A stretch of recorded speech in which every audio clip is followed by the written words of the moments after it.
We'll be breaking down Griffin, Jax, and Caleb Thielbar tonight. But before we do, I wanted to remind you, definitely hit that subscribe button. It helps us grow as a pod, and it lets us know that you're liking what we're putting out there. Definitely hit that like button below for this video, and go ahead and follow us on Twitter. I definitely encourage you to do that. We're really interactive on that account. We love posting stats and breaking news and everything like that. So follow us on there. But just to dive right into it, I really wanted to touch on Griffin, Jax, and Thielbar, especially because I feel like this offseason they've kind of been forgotten. Just to put it bluntly, I think a lot of people have been focusing on Duran and Lopez, and even as recently as Fulmer. We lost out on him. He signs a deal with the Cubs, a 1-year, $4 million deal. Feels like Twins could have afforded that. It feels like, you traded for him. You don't want to retain him now. So I get it, but I really feel like this bullpen is super solid, and it's because of Griffin, Jax, especially, and Caleb Thielbar, especially. So we all know that Jax in 2021 started off as a starter. He came up through the system as a starter. He was a prospect as a starter. So the Twins were always trying to get some length out of him. It's understandable. You see what you got with that. But he clearly was just BP as a starter, if you want to put it that way. He got shelled most of the time, high ERA, in the sixes. So it was just not working out, and it was that year for the Twins. We were really down in the dumps. Seemed like everybody we put out there on that mound just got shellacked. So the Twins, though, they saw something in Jax that they really liked, and that was his slider. It's a plus pitch, just speed, movement, deception, you name it. It's a really, really good pitch. And of course, he was really solid in the first time through the order, which I think is interesting because, they moved him to the bullpen, and now you see how effective he really is. The batters facing him for the first time, it's abysmal how low their numbers are. And the Twins, I'm glad that they didn't just pass on him. Obviously, they knew they could get something out of him. He clearly had the strength, and he had the velo, but with those innings, he just had to always rear it back a tad, and he was focused too much on pinpoint accuracy, and it was not working. And this year he posted a 3.36 ERA in 72 and a third innings, and he had more strikeouts than innings pitched at 78. So he doesn't really have any command issues. He's above league average at walks. So I look at his 1.05 whip, and I think, damn, like he got whoever was at the plate, he got him out usually. Like that's very below league average. You usually want your whip to be around 1.3, and his is below 1.1. So he proved to be a reliable arm, and I think he's going to prove to be a very reliable arm this year again, and I think he could be better. He spent the offseason at Driveline, which is, for those of you who don't know, it's a improvement camp. Basically, it's like a data-driven baseball facility, sabermetrics-driven. It's basically a place where they help pitchers and players work on mechanics, spin rates, all sorts of stuff, little details, maybe help them develop a pitch better or develop a different grip.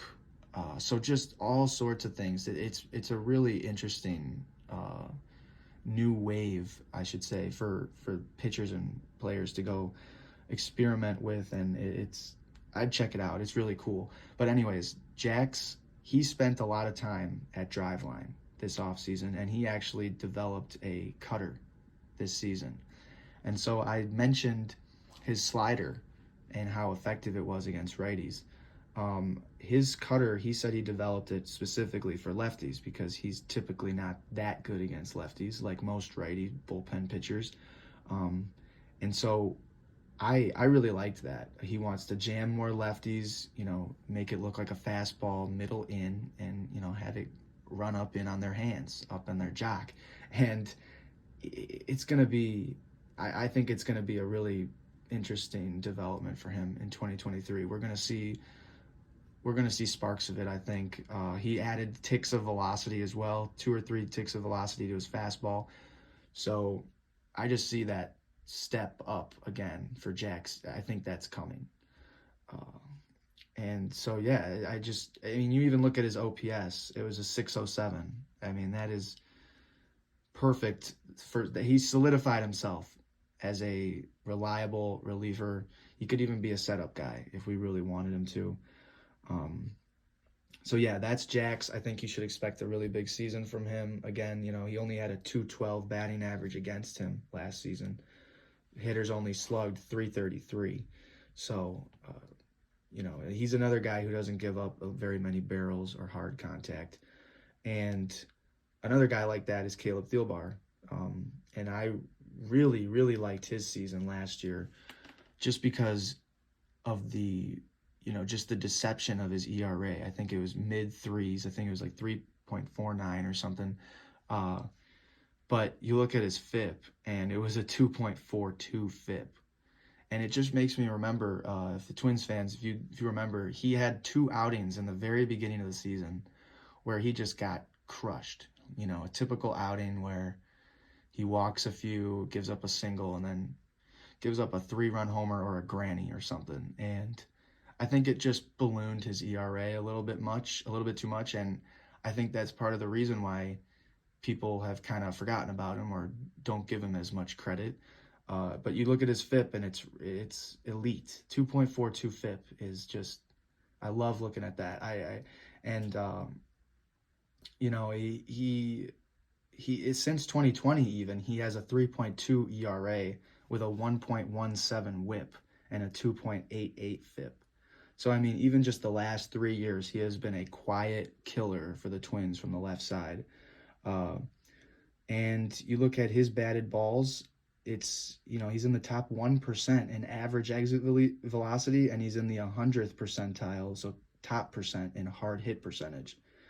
I just love everything about these two guys. They draw weak contact. They have deceptive off-speed pitches from both sides, righty and lefty, and they get us out of jams. And overall, I just see them being much bigger impacts than I think we're making them out to be. I think in the end, I think Jax might actually be the Jorge Lopez we're looking for, and we're kind of just going to have to see what we get out of Lopez. And Thielbar, I love him just because he's, the veteran. He's been there, done that. Obviously, he's a soft tosser, but he's proven that he can get swings and misses out of the zone. He's proven that he can get swings and misses in the zone, and he's even been proven to get it by you with a fastball once in a while here and there at 94, 95. So I just really like the underratedness of these two players in general. I love the fact that no one knows about them. You could say that about a lot of Twins over the years, but yeah, I know that's a lot to take in, like I always say, but it's a lot of numbers. It's a lot of stuff to take in. But I think you should really keep an eye on these two guys for having sneaky, under the radar, impactful years for the Twins.